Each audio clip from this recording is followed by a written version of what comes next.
Hey guys, so today we're looking at linear equations. This is our new chapter, working in chapter 6. And the homework from this will come from the book. So I won't be posting PDF files, but I will be posting the questions that are being assigned.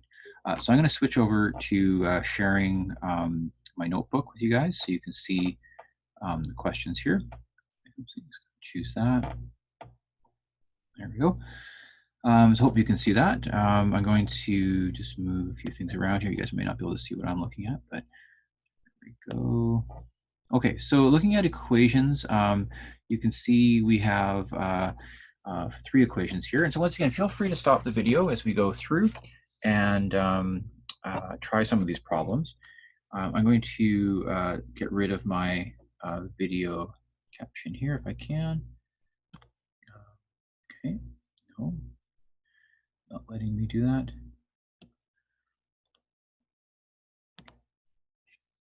There we go.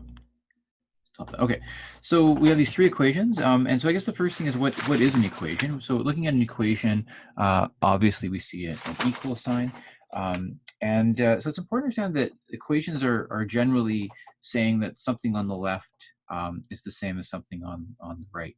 So our first statement here, having being 4 plus 3 equals 7. Well, we can say the 7 plus 3 is 4. Sorry, 7, 3 plus 4 is 7, and 7 would equal 7. So that's obviously a true statement. Next question being the same. If you start at -3 on the number line and you subtract 5, that's going to give you -8. And -8 does equal -8. So that is also a true statement. Now, the third one is more what we start to see in math as we get from math 9, 10, 11, 12, or equations where we're trying to solve for a variable. And so this question is saying 5 plus some number, we'll call that x, is equal to 12. So that statement is really not true or false. It's just a statement. And it sort of requires you to plug in numbers to see if you can get the right answer here. So if, for example, someone said x is 10, just throw out a number just randomly. Well, we know 10 plus 5 is 15, and that does not equal 12. So that would be false if you said that. If you plugged in another number, like say -30, that obviously would also be false. So this initial statement that we start with here is actually not true or false. It's really a question to you, which is what is x? What is the x value in this question? And so there's a bunch of different techniques we're going to review and cover with you guys that show us how to answer questions like this. So a lot of you might just think about it like 5 plus some number is 12, and you kind of just sort of crunch numbers in your head. Some of you might say, well, I'll isolate the x part by moving the 5 over. And we're just sort of looking at some math tricks to solve these problems. So I'm sure most of you have already deduced that x here would be 7 here, because we know 5 plus 7 is 12. Okay, so 2 principles we're going to look at is the addition principle, which is that if you have 2 numbers that are, or 2 terms, I guess, that equal each other, a and b, so if someone said a equals b, then it would be true that if you added the same number to both sides, that the statement should still be true. So I'm just going to start off with just numbers here, just an example of this. Let's say someone said 5 equaled 5. So I think we'd all agree that that is true. So a equals b. And then they said, well, let's add 2 to both sides of the equation. So they said, let's take 5 and add 2. And then we take 5 and we add 2. Well, we get 7 equals 7. Okay. So if your parents gave your brother $5 and gave you $5 one week, and then they said, we're going to give your brother $2 more and give you $2 more, well, you both would have $7 at the end. So you'd still be equal. Things would still be fair. Unless you did more work around the house, in which case that wouldn't be fair. Okay, so the other one is the multiplication principle, which is really saying the same thing, so just with multiplying, is that if A equals B and you multiply both sides by the same number, then the statement is still true. So if we use the example we just did, 5 equals 5, equals 5, and I say, well, let's times both sides by 3. So 5 times 3 times 5 times 3, well, that would be 15 equals 15. Once again, that's still true. So these are 2 principles I'm sure you would have covered in previous courses. but maybe maybe we weren't given the name addition principle and multiplication principle. And the other one is one that you may or may not know. It's called the multiplication of reciprocals, or multiplying a number by its reciprocal. And it always equals 1 if you do that. So the reciprocal of two numbers multiplied together will always give us a product, meaning multiplication result, of 1. And so I used a over b times b over a, which equals ab over ab, which if we divide those is 1. But let's give you an example with numbers first, because that might be easier to sort of see that. So let's say you had 3, and so this times it by the reciprocal of that. Well, you have to understand that 3 is really 3 over 1 if you write it as a fraction. So if I multiply this by the reciprocal of 3 over 1, I'm multiplying it by 1/3. So I have to remember this actually is over 1. And you might remember in the beginning of the course, we spent a lot of time multiplying fractions. So this is sort of building up to this stage now. And so we multiply the numerators together, which would be 3, and we multiply the denominators together, which would be 3, and that of course would be 1. But let's say you had a number like 2/3, and you multiplied that by its reciprocal. Well, the reciprocal of 2/3 would be 3 over 2. You just flip the position of the numbers. And so we would get 2 times 3, which is 6. And then we get 3 times 2, which is 6. And you can see we get 1. And so this is true anytime you multiply two reciprocals together. So let's just try one that's negative, because that might throw students a little bit. Let's say you had negative 1/5. Negative 1/5. Well, the reciprocal of that is still a negative number, so it's still negative. But if you take the reciprocal of just 1/5, you would get 5. But 5, of course, is 5 over 1. So I write it as a fraction. It's always useful when you have a fraction in your question to turn all the numbers into fractions so you can see how to multiply. So negative times a negative would be a positive, and this would be 5 over 5, which would be positive 1. So even the reciprocal of a negative number multiplied by the original is a positive 1 when you do that. So this is a really important technique that we're going to use throughout a bunch of questions as we move through the chapter here. Okay, so just a quick comment on some of the terminology your previous teachers might have used. I might use some different wording, but I'm hoping we're going to say it's the same thing. I think we would agree that these two statements are true with each other. So 1/2 is the same as 2/4. Now, a lot of students are taught this idea of cross multiplying, which is not a bad thing, but sometimes it doesn't always work well with certain questions. But why don't you cross multiply those two fractions to see what you would get? Like, would you still get the same true statement? So if we do that, I think many teachers teach it as, you move this over here and you move that over there. And so that would give you 4 equals 4. So 1 times 4 is 4, 2 times 2 is 4, and that's still true. So it's still a true statement. You haven't changed the fact that it was a true statement. But I'm just going to show you a different technique that, once again, you might say, well, I don't think I'm going to use that, but down the road you might find it a useful little thing to employ. And so I'm going to look at these two fractions. I'm going to look for, remember last chapter we were looking for greatest common factor, but I'm going to look for greatest common denominator here. So the lowest common denominator, not the greatest common denominator. Massive choices here. Those are for the LCD, sorry. The LCD is the lowest common denominator, which would be 4. And what I'm going to do is I'm going to times both sides of this equation by 4.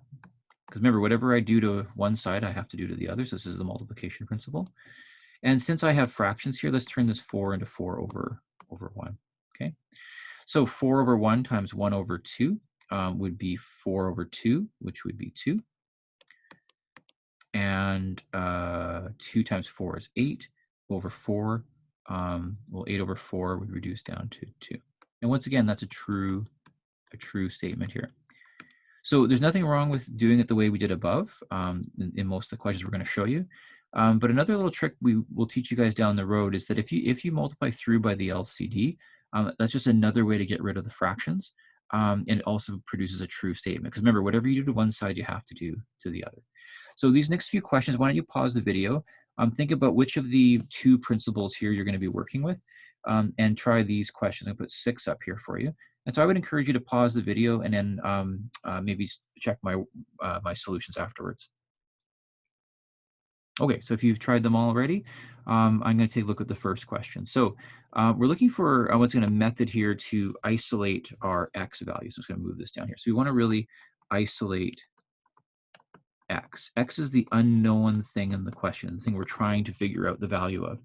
So I've given you fairly small numbers here, so some of you might just be able to crunch the numbers in your head, but we're looking for sort of an algorithm or a way that we can set up a question and just sort of follow this technique every time.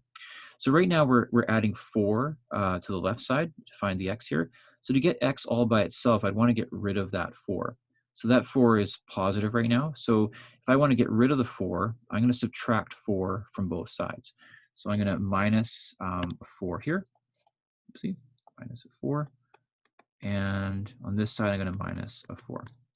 Now 4 minus 4 is 0. So this would just give me x on this side. And then 9 minus 4 would give us 5. And we could check that pretty quickly, put 4 plus 5 together. That would give you 9. So that would work out. So when I ask you to show your work, this is what I'm asking you to show. So if you don't show that, I'm just going to send your work back to you and say you have to redo it. So that's the work I want you to show, how you actually got to the 5, not that you knew it was 5.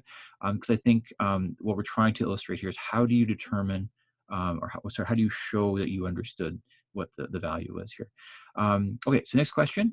We're adding 12 to the x here, so I'm going to subtract 12, I guess. So subtract 12, subtract 12. Now, this would give us x on the left side. 12 minus 12 is 0, plus x is x. Now here I'm starting at 9 and I'm subtracting 12. So I'm going to get a negative number here because I'm taking more things away than what I have. I have 9 items and I'm taking away 12 of them, which sounds crazy. So that's going to give us negative 3. And once again, if you plug that back in, 12 plus negative 3 is really 12 minus 3, and 12 minus 3 is 9. Okay, here we have a question which has a bunch of terms, and so what I might say is let's group some of our numbers together here. So I'm gonna rewrite out the first part. Just keep this as x plus 2 for now, and let's just work out the right hand side first. So 5 plus 3 would be 8 here, and just like the other questions, I'm adding a number here. So to get rid of that, I'm going to subtract a 2 here. Subtract a 2 here. So x plus 2 minus 2 would just be x. And then 8 minus 2 would be 6. And plugging that back in, 6 plus 2 is 8, and 5 plus 3 was 8, so that is true. Okay, number 4. Now here is a bit different. We're multiplying by 2 here, so we can't subtract 2 here from this. That wouldn't get rid of the 2 on the left-hand side. So we have to do sort of, I guess, the opposite of what's happening here. So the 2 is being multiplied to the x. So to undo multiplication, we do division. So one way to do this is to divide both sides by 2. So divide both sides by 2. So 2 divided by 2 is 1, and that would leave us with 1x. And then 8 divided by 2 is 4. If you plug that back in, 2 times 4 is 8. Now I did want to just sort of go over a quick example of what I was talking about in terms of using maybe a different approach here, this idea of reciprocals here. So I have a 2 in front of this, and so I really want that to be a 1x. Like I really just want there to be a 1 in front of that. So I'm going to multiply both sides by the reciprocal of that coefficient. So the reciprocal of 2 is a half. So I'm going to times this by half, and I'm going to times this by half. Now keep in mind that's over 1, and that's over 1. So when I do that, 1/2 times 2x is x. And then I'd have 8 over 2, which is 4. So I get the same answer. It might seem a bit more clunky to do it that way than just dividing by 2.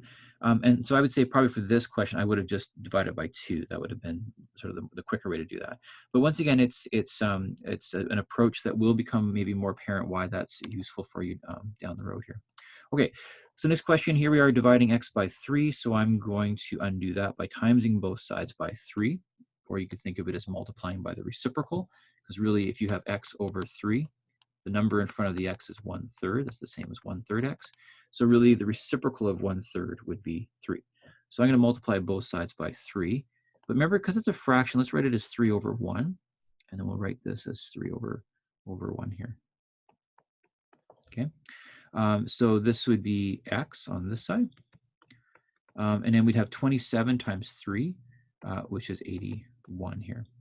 Once again, it might be very tempting to say, well, I'm going to divide both sides by 3. You know, 27 divided by 3 is 9, but that wouldn't be undoing the division. So to undo division, you have to multiply. And remember, as long as you do the same thing to both sides, it's going to give you the same. Sorry, it's going to give you a true statement. I say, it won't give you the same equation because things are being moved around. Okay, so here's a trickier question. We also notice that the x is on the right-hand side, so I'm going to talk about that. Generally, we like the x to be on the left-hand side. We're usually saying x is this number, so x equals a value. So you can just flip it around, but we'll show you different ways to do that. So right now, let's just get the x isolated first. So I'm going to, well, I guess you could, let's do it a couple different ways here. I could times 5. I might times by -5. Let's do that. Let's times this by -5. Let's times this by -5. So that's going to give me -15 is equal to, now if I times by negative to the right-hand side, the negatives are going to cancel. That's going to leave me with 2x. And now, just like in the example 4, we could divide by 2. And that's going to give us -15 over 2 is equal to x. That makes sense. Now, another way I could do this is multiply by the reciprocal. So we said if you times by the reciprocal, everything should kind of cancel out for us. So I'm going to get rid of those numbers right now. And let's times by the reciprocal. So the reciprocal of -2/5 is really multiplying by -5 over 2. So let's times this side by -5 over 2. Let's just make that over 1 so we can see that. So -5 times 3 is -15 over 2. And a negative times a negative is a positive. And we know that when we multiply by reciprocals, we just get 1. So we get x. So we can kind of see using the reciprocal method here actually was a bit quicker than doing it in 2 stages. But once again, it's not wrong to do it either way. They both give us the same result. Now, if you said something like, this is like, say, I don't know, $25 for one shirt. You went to a store and maybe that was a good price, or maybe it was a really bad shirt, you didn't like it. You could also say that one shirt equals $25, right? So that means the same thing. If $25 is the value of one shirt, then one shirt must be $25. And you can do that with equations. You can flip them around. So if we're told that -15 over 2 is equal to x, that would mean x equals -15 over 2. So you can just flip it around like that. You don't change the negative signs. They're still the same value they are. So generally, we like to leave the answers in this format because you're always being asked what is the x value here.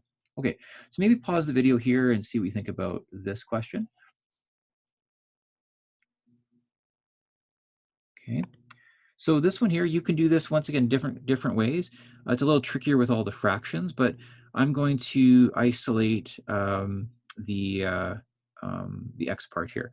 So I'm going to subtract 4/3 first. Whoa, wait a minute, sorry. I'm going to subtract 4/3 from both sides. And I'm going to take a little bit of time to write this out a bit neater because this is looking a bit scary.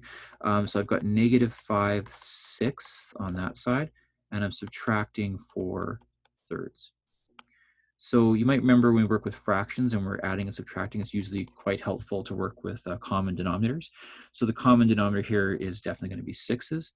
So -5/6 minus, now to make this a 6, I have to times the bottom by 2 and the top by 2. So this would be -8 over 6. So we're going to get x over 2 is equal to, -5 minus 8 is -13 over 6.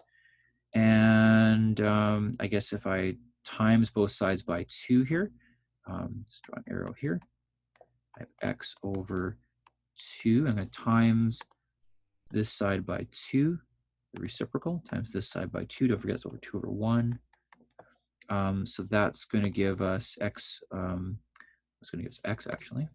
It's going to just be x. And equals, now 13 times 2 is 26, but it'd be negative 26 over 6. And that would reduce down to negative 13 over 3. Both those numbers are divisible by 2's.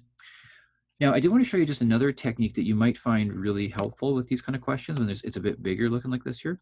And it comes back down to the lowest common denominator, so the LCD here. So when I look at the very beginning of the question, I'll notice I have 2 3s and 6s. So my LCD here is 6. So I'm going to just rewrite the equation over here. So imagine this was already written for you the way it is on the left-hand side. And we said, let's multiply every single term here by the LCD. So I'm going to take like the entire equation, and I'm going to times every single term by 6, okay, which might seem like, but let's just think about it, 6 over 1, okay? So if I was to do that, my first term would be 6 times 4, so it seems like this is going to get kind of ugly here. You're going to have 24 over 3, right? 4 times 6 is 24. Now 24 over 3, that's 8, right? Okay. Now plus 6x over 2. But really, what's 6 divided by 2? That's just 3. So plus 3x. Now use my equal sign. And now I have negative 6 times, so negative 5 times 6 is negative 30, all over 6, which is negative 5. So that's like, wow, I'm so happy there's no fractions here. Not yet. But anyway, so the fractions are gone. So I know if I can bring the numbers over, so I'm going to subtract 8 from both sides. So it's minus 8, minus 8. So here I'm going to have just 3x equals negative 13. And now I divide both sides by 3. So x would equal negative 13 over 3. And so you'll see you get the same value here as you did before. Now, you don't have to use this sort of more advanced technique, but it is quite helpful with bigger questions and where there's lots of fractions. If you multiply, now you have to multiply every term by the LCD, so this does take a bit of practice to get it right. So I would encourage you, if you're feeling not too comfortable with that, to use this approach for those kind of questions. Okay, so here's a second part of our lesson. It's kind of a big lesson today.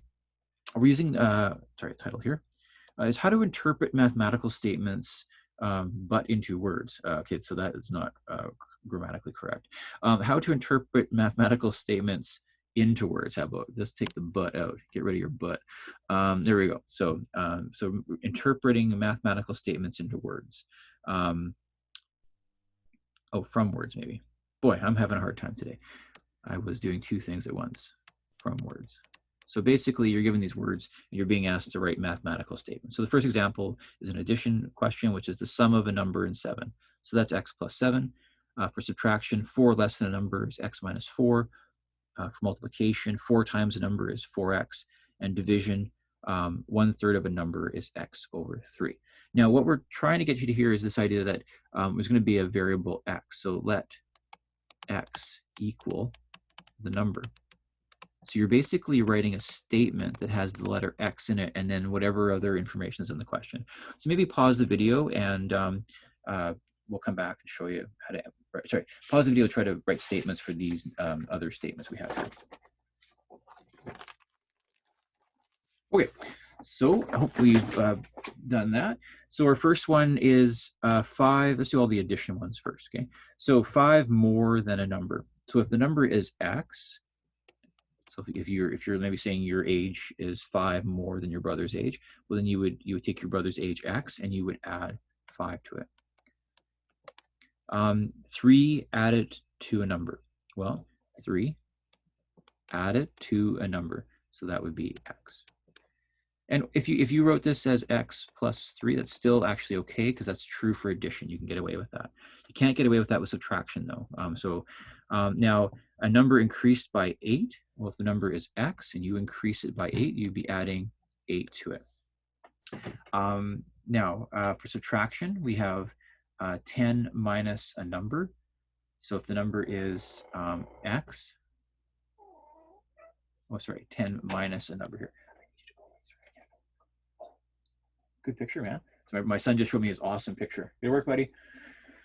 So 10 minus a number. Okay, so we start with 10, and now we minus a number from that.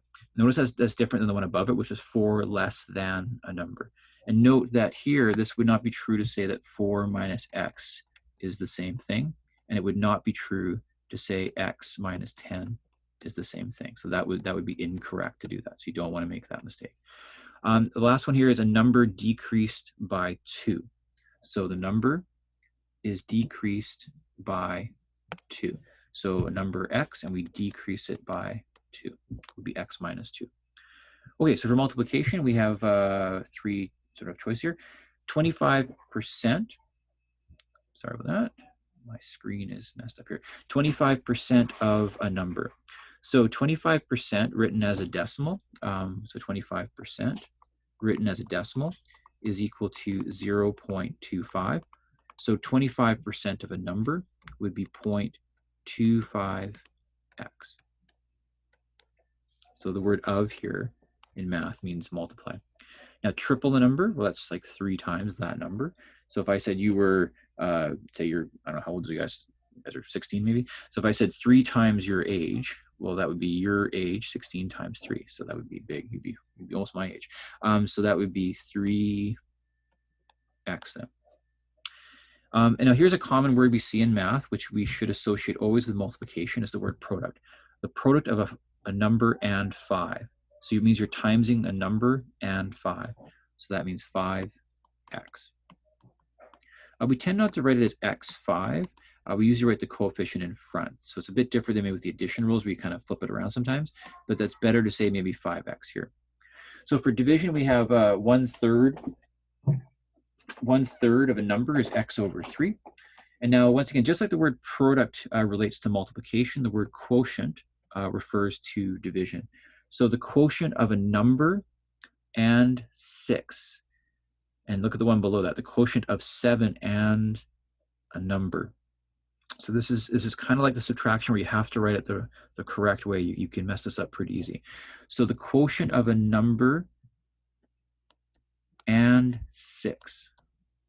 So that actually means x divided by 6, not 6 divided by x. Whereas the quotient of 7 and a number would be like that. Okay, so this will take, what we're just showing you right now, this will take some practice. I would encourage you to look over this a few times. It's really easy to get these messed up, especially the subtraction and the division ones, I think. I think the addition, sorry, subtraction and division. The addition and multiplication, most students seem to get that down pretty quickly, but the subtraction ones are quite tricky. So I would review those a few times just to make sure you're comfortable with them.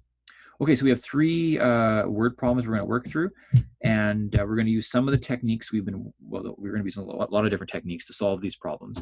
And what's really important to understand at this level of math now we're working at, especially if you're going into pre-calculus 11 and pre-calculus 12, is we're really building up your ability to write mathematical equations from the word problems. So we tend to actually work with fairly easy numbers, which means that you could almost guess them sometimes just by random chance, just trial and error, we call that.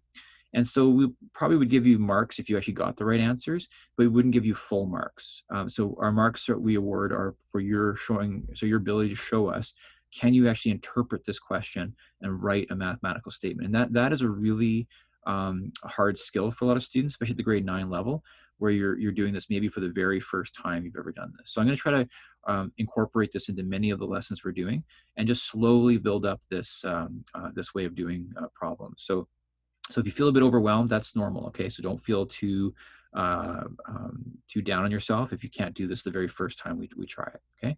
So the sum of 2 numbers, so we know it's sum means to add, and 3 consecutive integers is 20. Okay, there's a lot of terminology here. And so we want to find the 3 integers. So what I'm going to do is I'm going to write what's called a let statement in math, just so I know what my letters stand for. So I'm going to say let x equal the number. And I'm going to be a bit more specific in a second here when we talk about what number we're talking about. So it says the sum of 2, so that means we're adding 2, so we get a plus sign, and we're adding 2. And then it says 3 consecutive numbers, or integers, not just numbers, integers. So integers are things like 1, 2, 5, -3, -4, 0. So 3 consecutive integers, I'm just going to write an integer. So if I just picked an integer like, say, 6, what do you think the next consecutive integer is? Consecutive means the one that follows. The next integer after 6 would be 7. But what about the one before 6? What would that be? 5. And the one before that would be 4. And then the one before that would be 3, and so on. So you can look at consecutive being, sorry, rephrase that, sorry. Consecutive is the number that comes after the one. So if you started with 3, the next consecutive number would be 4. And then if you started at 4, the next consecutive number would be 5. So let's say let x, a statement here, let x equal the first number that is consecutive, okay? So if we make x the first number, so let's just, once again, let's just start a new example here. Let's say we made 10 the first number. What would the next number be if it was consecutive? Well, it'd be 11. That would be your next number that's consecutive. So if your first number is x, the next consecutive number would be x plus 1. So this would be the second number. And if you said, well, I've got 10, 11, well, the next consecutive number would be 12, which would be 2 more than the first number. So really, this would be x plus 2. You would add 2 to this, and that would give you the third number, third consecutive number, I guess. So if your x was your first number, then the next number would be x plus 1 and an x plus 2. So the question says we're going to add 2 and 3 consecutive numbers. So we're going to take the number 2, and we're going to add 3 consecutive numbers. So the first number is x, the next number is x plus 1, and the next number is x plus 2. So this here, I'm going to draw a color here. This is the first one. This is the second one. That's the second. That's the first. And that is the third number. It's the third number in the pattern. And we're told that the sum, so what this adds to, the sum is 20. So the sum is 20, adds to 20, okay? And so in a lot of math questions like this word is actually the equal sign. So something blah, blah, blah, blah, blah, something blah, blah, blah, blah, blah, is this, that would mean equals this number. So that's our is statement. Okay, so let's group our terms up here. So if you had an apple, your brother had an apple, and your sister had an apple, you would have 3 apples. So we've got 1x, we've got another x, and we got another x. We actually have 3 x's in this statement. And then we have 2 plus 1 plus 2. So I'm just going to underline that for you. So we've got 2 plus 1 plus 2. So that's 5. So we'll say plus 5. And that equals 20. And so let's solve this equation. We've got an equation here. So let's get our x by itself. Now we've got 2 things we've got to move. We've got to move the 3 and the 5. And so we've got to be careful which one we move here. If we decided to move the 3 by dividing by 3, it would give us a lot of fractions here. So I'm going to keep the 3 with the x right now and move the 5 over. I think it's the easiest number to move over. So I'm going to subtract 5 from both sides. So 20 minus 5 is 15. And if you do 5 minus 5, that's a 0, but leaves you with the 3x. And just drop down our equal sign here. So to undo multiplication, we are going to divide both sides by 3 or times by a third. It's up to you how you see that. So I divide both sides by 3. And now I get an x equals 5. Now, at this point, a lot of students are like, I got a number, I'm happy. But we have to go back to the question to find out what were we really being asked to write down here. And so the question said, find the 3 integers. Now, we got to remember that x, we made x mean something to us. So in math, we always want to know what these letters mean. Like if you just write x randomly, then it's random. You don't know what it is, and that doesn't make math fun at all, because you're like, oh, look, x is 7. Wow. It doesn't tell us anything. So what did x tell us? Well, x, go back here, x is the first number. So if the first number is 5, what's the next consecutive number? Well, that would be x plus 1. So that would be 6. And the next consecutive number would be x plus 2. So that would be 7. So our 3 integers that do this, so 3 integers that would do this would be 5, 6, and 7. So going back to what I said about marking you here, I would probably give you a mark for that. Like I would think if you actually got that just from the question, I would give you a mark from that. But this part here, like all of this, this would probably be worth maybe 3 or 4 marks, depending on how many steps there were here. So really the answer is minimal here. It's sort of your ability to show your understanding, which is tricky. It's not easy, and I'm not trying to say it's easy, but it is something you're going to have to get good at if you're thinking about pre-calculus 11 and 12 down the road. This is the kind of math they do there. Okay, so here's a question that involves my kids. So I've got my son Evan and my daughter Leah. And they are definitely younger than I am. That would make sense, hopefully. And I've been told that some information about their ages here. And then we got to write an equation for this. So once again, I would write a let statement. I would say let x equal whatever it is we're trying to find in the question. That's always the helpful thing, because then when you get x, you say, well, yeah, that's my answer. That's what I want to do. So the question at the very end at the statements here is this: how old is Leah? So let's say let x equal Leah's age. Okay, so I got a starting point here. So the first sentence kind of just tells us about the people, so it's not really mathematically important to the question other than who is who, I guess. But we now know that Evan is 2 years older than Leah. So we can actually write a mathematical statement for that. Now older, I guess that would mean more. And so we're going to be adding here, right? So if we're looking at, let's say, Evan's age, well, he is 2 years older than Leah. So if Leah is X, Evan must be X plus 2. Okay, now here goes the last bit now. I'm going to use a different color here. So let's use all this crazy nonsense here. So we've got a lot of words here. Okay, so we're told that Mr. Dixon's age, I'm going to call myself MRD, is 6 years older than 6 times Leah's age. Well, 6 times, you know what that means, 6 times X. Now older again, older would mean adding. So if we take Leah's age and times it by 6, that's 6 times Leah's age, and then we add 6, that would give us Mr. Dixon's age. Okay, so that's a lot of steps there. So now our last thing here is we're told that the sum of all 3 people's ages is 64. So if we take Leah plus Evan plus Mr. Dixon, we get an age of 64, right? So we're just adding all these people's ages together gives us 64. So Leah's age, we can see over here, was X. That was X. Evan's age is X plus 2. And my age is 6x plus 6, and that equals 64.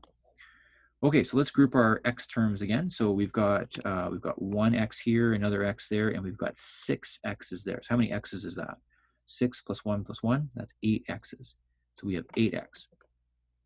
And then we have 2 plus 6, which is 8 again. And that equals 64. So very much like the last question now as far as the equation goes. And once again, I think it's better to, I was going to say move the 8 over, but there's 2 8s here. I'm going to move over the 8 that we're adding. So let's undo the addition of 8 here. So to undo the addition of 8, we add negative 8, or we subtract 8. Subtract 8. And that would leave us with an 8x on this side. And then we would have 64. And what we're doing now is we're minusing 8 from both sides. So that gives us 56. And then we divide both sides by 8. And that gives us x equals 7. So what does that mean? What is that? So x equals 7. But what is x then? Like, what does x stand for? What was the, like, why did we pick x in the first place? So if you go right back to your let statement, this is why let statements are so helpful, especially with complicated questions like this. X was Leah's age. So that means Leah is 7. That's not an 8. Oh boy, draw. Leah is 7 years old. Now, how old is Mr. Dixon? We could just use the formula. I mean, you could create a whole new equation, and I did that actually, which is awful if you do that. But if you just work with what you've got here, you can just plug it into the MRD equation. So you're told that Mr. Dixon is 6x plus 6. Oh my goodness, you're gonna know my age now. So 6 must be 100, right, guys? About 100, 105. No, 6 times 7. Mom add 6. Oh, to be young again. So 6 times 7, well, that's 42. 42 plus 6. Am I really that old? 48 years old. Wow. Now, I did just forget I had my birthday on April 1st, so I'm actually 1 year older than that. But anyway, don't tell anyone. Okay, so here we go. So our last question. Last question here is about Natalie. She's going to cut her brother's hair, and his hair is 62 centimeters long. He is really growing it out. And the length she cuts off is 5 centimeters less than twice the length she does not cut off. How long is her brother's hair after the hairdressing appointment? Oh my goodness. So he's a nice guy, by the way. Natalie's got a very nice brother. But I'm going to draw not exactly what he looks like, because I'm not very good at drawing faces. So there we go. Oh yeah, there. It's not bad actually. Okay, so here he kind of is. Okay, so his hair, he's got he's kind of happy, but he's got eyes too. There we go. And he's got an ear. Okay, and so his hair is really long. It's growing out really long. Okay, there we go. Okay, so let's say this is the length of his hair from here to here. Okay, and so she's going to cut off some hair. Okay, so let's write a let statement. Let x equal. Now there's two things you could measure here. One is the length of the hair she cuts off, or you could measure the length of hair that's left after she cuts his hair, like how long is his hair. And I would try to make your x equal to whatever the question's asking you, so you don't have to like rethink what your answer means. So when I go to the question at the end, it says, how long is her brother's hair after his hairdressing appointment? So I'm going to make that x. So let x equal how long his hair is. Does that make sense? How long his hair is after being cut by Natalie. And you could write a big statement here if you wanted to. But anyway, so let's say I'm going to just in the diagram here say this. I'm going to say that is x. So that's the amount she cuts off. Okay, and so now I got to make sense of well, first of all, it's 62. That's important. So that's the entire length right now. So we know that it's 62 centimeters from here to there. Okay. So we're going to cut off x. We're going to cut off x. And the remaining part, I guess, the remaining part here is, well, what does she tell us here?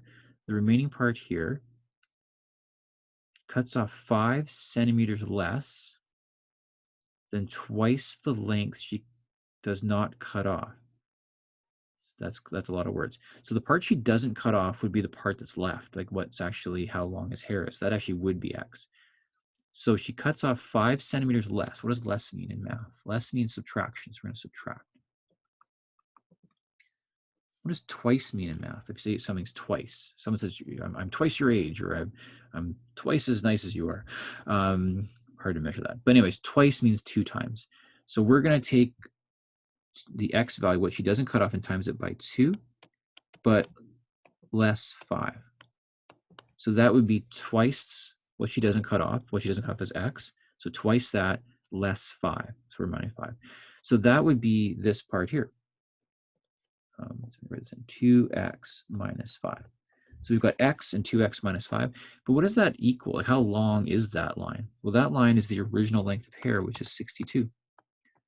So if I group my like terms, I've got 1x here and 2x here. So I've got 3 x's minus 5 equals 62. We're going to move the 5 over. Now this time, because we're subtracting 5, we have to do the opposite here. So we're going to add 5 to both sides. So I'm going to add 5 to the left side, add 5 to the right side. So I get 3x minus 5 plus 5 is 3x. And I get 62 minus 5, or sorry, 62 plus 5, which is 67. So now I'm going to divide both sides by 3 or multiply by the reciprocal, which would be 1/3. And so if I do that, I'm going to divide this by 3 and divide this by 3.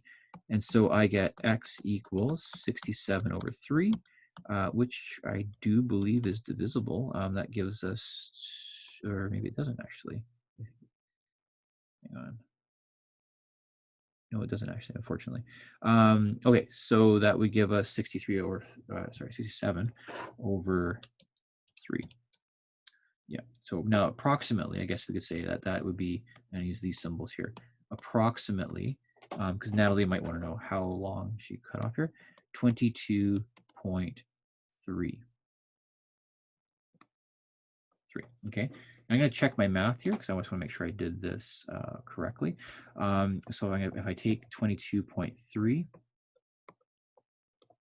and I add that 2 times that number, 22.3, and I subtract 5, I get about, let's see here, 22.3, and I'm going to add that to 2 times 22.3, and I'm going to minus 5.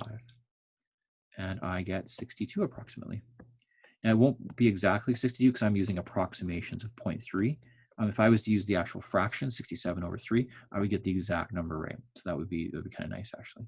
Okay, so where are we with this? So this is the end of our video. Quite a long video. I probably would have broken this into 2 full lessons for you guys, but hoping this would all be done in one lesson where you can watch. So I'll post some homework on here and or for this video. And I hope that makes some sense of working with equations. So once again, just to recap, I'm going to go back up here again, so I don't have to rewrite this out, we want to go back to the beginning, which is the idea of the addition principle and the multiplication principle. And that's something that you should have been taught before, but maybe just your teacher didn't call it that. They might have just said, well, how do you move this number over? And then the idea of multiplying by reciprocals is quite handy.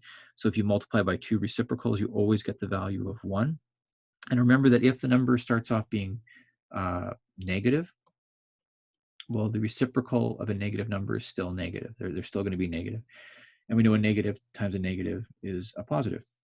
And also, we should take a look at these statements here and sort of what they mean. Remembering that the subtraction ones and the division ones are definitely the harder of the two.